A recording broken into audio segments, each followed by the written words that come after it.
Je m'adresse ce matin à Monsieur le ministre Issa Chiroma, qui s'autoproclame vainqueur de l'élection présidentielle de 12 octobre 2025. Monsieur le ministre, chers collègues, est-ce que vous pensez sérieusement que vous avez les résultats de 32 000 bureaux de vote en moins de 24 heures de l'élection? Rappelez-vous ce que vous disiez lorsque l'un de nos collègues, M. Kamto, s'était autoproclamé vainqueur.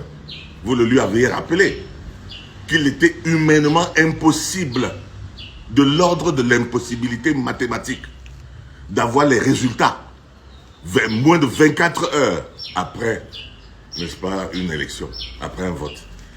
Et vous savez que l'électorat ne se concentre pas dans la ville. La zone rurale est plus grande, plus vaste et contient un électorat pratiquement à plus de 65%, si j'ose dire.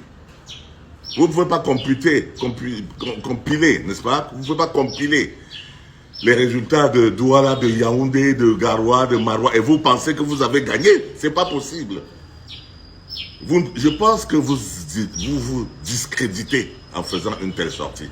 J'ai vu votre sortie avec votre photo du nouveau président, une photo de président élu. Vous ne pouvez pas, vous vous inscrivez en marge de la loi. Vous savez que vous ne pouvez pas proclamer les résultats en lieu et place du Conseil constitutionnel. Vous ne pouvez pas le faire en lieu et place du Conseil constitutionnel. Pourquoi vous vous précipitez? Attendez, vous n'êtes pas serein. Mais cela me fait donc dire que vous avez un autre plan. C'est un plan de déstabilisation. Vous avez un plan, celui de tromper les jeunes pour les envoyer dans la rue. Votre véritable plan, c'est ça. Mais est-ce que c'est logique? Est-ce que c'est responsable? Vous-même, vous n'étiez pas prêt. Vous êtes parti à cette présidentielle, non pas pour gagner. Vous êtes parti pour préparer votre élection communale et législative. Vous êtes allé pour préparer les élections de l'année prochaine. C'est chemin faisant, c'est à moins une semaine du vote que les gens du MRC ont basculé dans votre camp. Ce n'est pas votre électorat. Vous avez profité de l'électorat du MRC qui ne vous appartient pas. C'est-à-dire l'électorat extrémiste qui veut ce changement à la tête de l'État. C'était l'électorat du MRC. Alors dites-moi, comme vous n'étiez pas préparé à moins 6 jours du vote, vous n'avez donc pas pu mettre les scrutateurs dans tous les bureaux de vote. Vous ne les aviez pas. Vous n'avez pas pu trouver 32 000 spectateurs et scrutateurs, représentants dans vos bureaux de vote.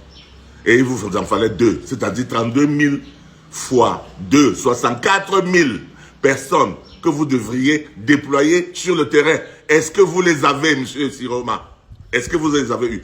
J'ai personnellement voté dans mon bureau de Douala. Vous n'étiez pas représenté. Même à Douala, vous n'étiez pas représenté. Même dans certains bureaux de Douala, vous n'étiez pas représenté. Parce que vous n'étiez pas préparé.